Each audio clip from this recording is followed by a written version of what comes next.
The jury returned a verdict this morning.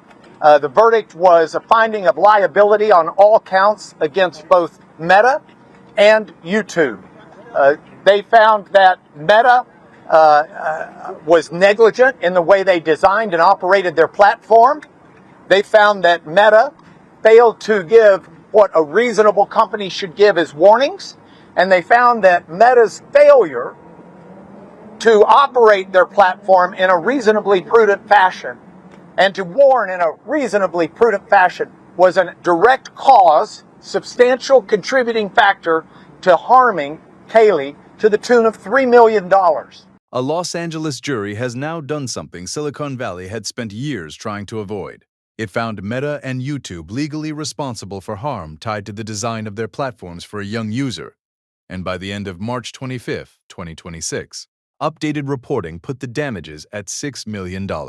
On March 25, 2026, that verdict pushed Mark Zuckerberg, YouTube, and the wider social media industry back into headlines in a bellwether case that could influence thousands more lawsuits. If you support Starline Daily, subscribe, like, and share for more verified celebrity and trending public figure updates. At the center of the case is a California woman, identified as KGM, now 20, who sued social media companies after saying she began using YouTube at age 6 and became consumed by social media during childhood. Her case argued that the platforms worsened depression, anxiety, and body image struggles.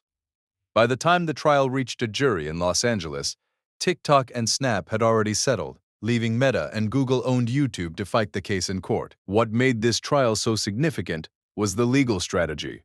Instead of focusing on harmful posts created by other users, the plaintiffs' lawyers targeted the design and operation of the platforms. They argued that features like infinite scroll, autoplay, notifications, and beauty filters were built to keep young users engaged. Jurors were not asked to decide whether social media caused every problem in her life, but whether those design choices were a substantial factor in the harm she described.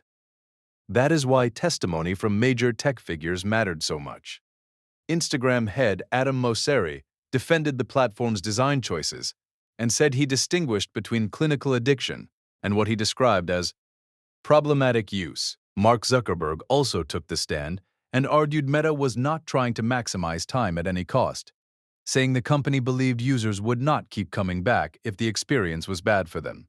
At trial, those defenses were weighed against internal documents and past company debates about youth engagement and safety. When the verdict came in, jurors found both Meta and YouTube negligent in the design or operation of their platforms. They also found that each company failed to adequately warn users about the dangers those platforms could pose to minors, and that each company's negligence was a substantial factor in the plaintiff's harm. Meta was assigned 70% of the responsibility, while Google was assigned 30%. The money figure is important because early headlines focused on the initial $3 million compensatory award. Later reporting said the jury also said another $3 million in punitive damages, bringing the total reported damages to $6 million.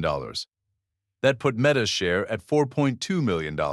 That also explains why viewers saw different totals depending on when they first read about the verdict. The companies are not accepting the result quietly. Meta said teen mental health is too complex to be tied to a single app, while Google said the verdict misunderstands YouTube and argued it is a responsibly built streaming platform rather than a social media site. Both companies said they plan to appeal, so the legal fight is not over. What makes this bigger than one courtroom headline is what comes next. Reuters, NPR, and AP all frame this as a bellwether case, meaning a test run for many similar claims already moving through California courts and federal court. Reuters also reported that another federal social media case is expected this summer in Oakland, with another Los Angeles state trial slated for July.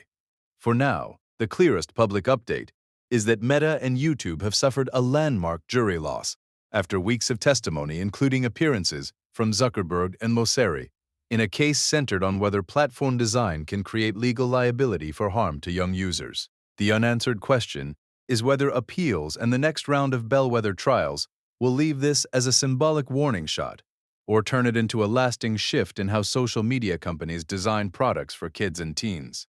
Thanks for watching, and thank you for supporting Starline Daily.